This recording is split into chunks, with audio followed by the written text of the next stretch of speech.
Hello everyone, welcome to part 4 of converting Larry the Landy into an Overland camper. Don't forget to subscribe so that you know when the next episode is coming out. Today what I want to talk to you about is what I've been doing for the last few days with the electrics from the original loom. So from the previous videos you would have seen that all the wires were hanging down and nothing was connected at the front at all. It would light wise, so I've managed to get all the lights working. The only thing that's not working is this sealed beam unit. The dip doesn't work on that, but that's because that's the sealed beam unit that's the problem, not the wiring. But I'm going to be changing those probably to halogens anyway, so that's not a problem. But it meant tracing down all the wiring loom and working out which wire was which. Now what I had to ignore was all the wires coming from the lights didn't follow the color coding at all, but the loom was correct. So I've been using the Haynes manual, and what I really love about the Haynes manual wiring diagram is that it's all on the one page, and you can just literally follow the wire from one point to the next. It tells you what color it is. It tells you, you know, this is the front left-hand dip beam, and so you know what color wire is going to it. In this case, it's a blue and orange wire, and so this is a really simple diagram. So following this, tracing the colours, I was then able to label up each of the wires and test each one at a time from the light switches and the other switches on the dashboard. As you can see, this is the Land Rover way of connecting things, which is bullet connectors. It's a terrible way of connecting wires because they get corroded and they come apart, and you know, normally I would join things together with these heat shrink. They're like little cable connectors that you shove the cable in either end, you heat them, it shrinks the plastic around and it melts a bit of solder in the middle, so you get a permanent connection. But I've for the moment I've kept with the Land Rover way of doing things with these bullet connectors. So there was lots of that. On the left hand side here there wasn't any wiring loom at all, so I had to run wires behind the grille here, underneath and through to the lighting on that side.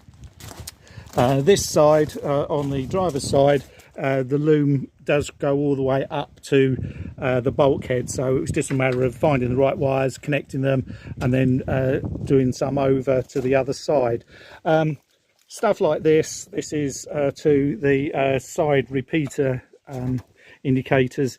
I've had to order new ones because they were all broken, the ones that I've got, so I've got new ones to go there, but I know which wires need to go there. At the back,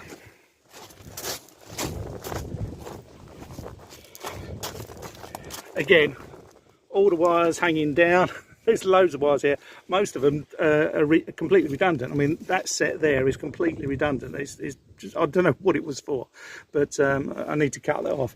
But this is the main loom from the front there. Again, each one is marked up with what it is. In terms of the actual existing lights, I mean, this one is still on the left side. It's been removed off the right hand side, and you know, this is what it was, but it's just been cut off, you know, literally with a pair of scissors or something, cut through the cable. So what I've done is ordered some LED truck lights to fit on these plates on the back here. They're about this size, so I've got some brand new stuff coming. Only 22 quid for a pair, which is not bad. When I looked up to see you know, the proper Land Rover 130 lights, they were about £250 each. So yeah, forget that. Let's stick with the LEDs.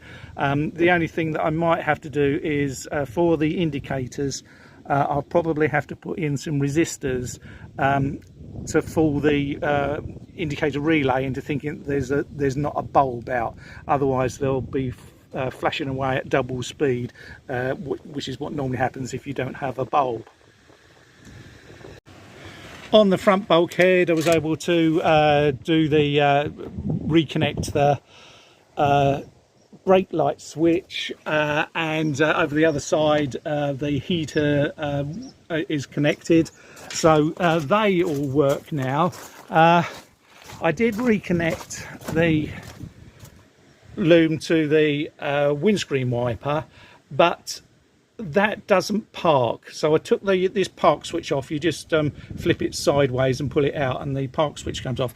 The park switch works, but what I see is that there's actually, although it's making whirring noise, it's not actually moving anything inside the wiper motor. So I've got to investigate that. I don't know whether it's just seized up on the cable or whether it's some problem inside the wiper motor. So that's the next thing to investigate whilst I'm waiting for the LED lights to come for the back.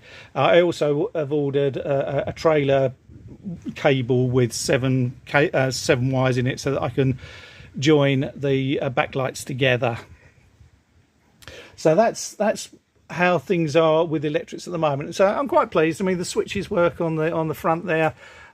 Still loads of wires that I don't know what to do, but that's how cars are. You know, you have lots of redundant wiring anyway. One other thing that doesn't work is this dim dip unit here. It was a short-lived European directive that cars shouldn't have headlights on when the ignition is off. They fail quite regularly, and when I plugged that in, the headlights came on and stayed on, and nothing you could do to turn them off. You don't need the dim dip, so by unplugging it, you just revert to ordinary high beam, low beam. So you're not going to walk off with your lights on anyway, so it's a bit of a pointless thing. So I'm not going to worry about buying a new one of those, because it's a waste of money. So as far as the lights are concerned, I'm quite happy. I've taken the windscreen wiper motor apart now and found the problem. So the actual gear wheel there was going round and round, but it wasn't turning this part, and I found the reason for it is that the teeth there are completely melted, so it had nothing to grip hold of at all. And I think probably the reason for that is that whilst this wheel box moves freely, the one on the other side was completely jammed up, and in fact I had to cut the gear wheel off so that I could get it off of the tube here. So I've ordered a pair of these wheel boxes and one of these gear cogs, and then I should be putting it all back together again, and that should get the wiper motors working again.